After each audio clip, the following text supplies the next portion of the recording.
Hi girls, hope you've had a good day today, and I hope you enjoyed yesterday's story, which was different, wasn't it? It was Grandad Goes Missing. Grandad enjoyed doing it, and so did Nanny. Anyway, we're back to a normal book today, and we're going to have Mr. Silly Gets the Giggles. So let's see what Mr. Silly is up to. Mr. Silly lives in a place called Nonsense Land, where the grass is blue and the trees are red, which you already know.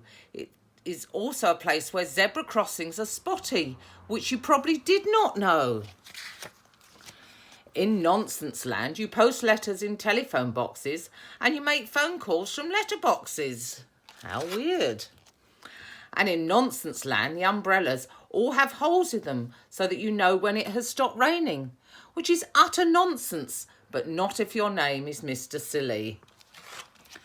Now, one morning last week, Mr. Silly got up, put on his hat, brushed his teeth with soap, as usual, polished his shoes with toothpaste, as usual, and went down to breakfast.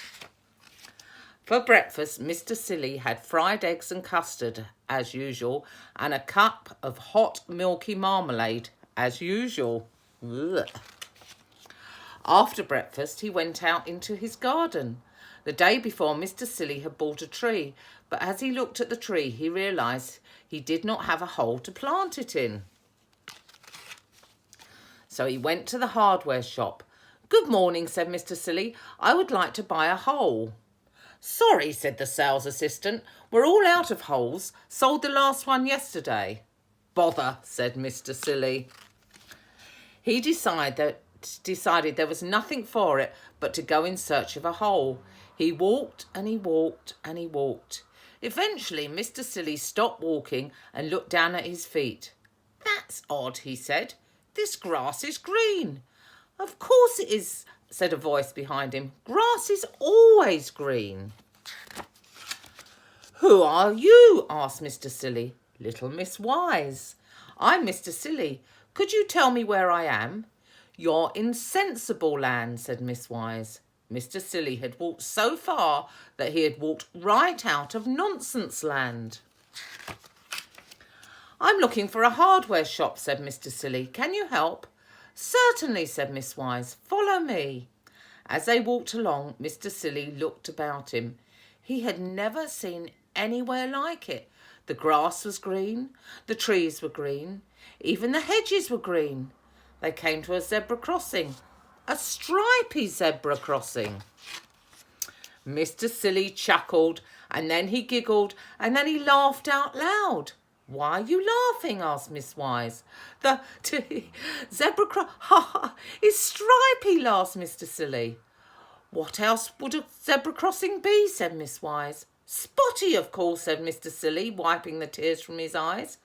"How silly," said Miss Wise.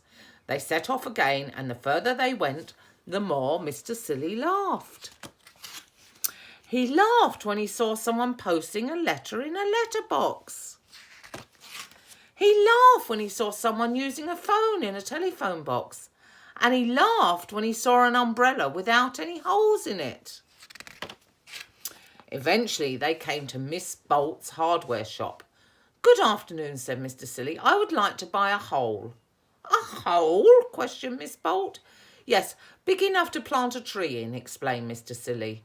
Miss Bolt sniggered. Miss Wise chortled, and then they burst out laughing. "I've never heard anything so absurd," laughed Miss Bolt. "But I do have something that may help you, though."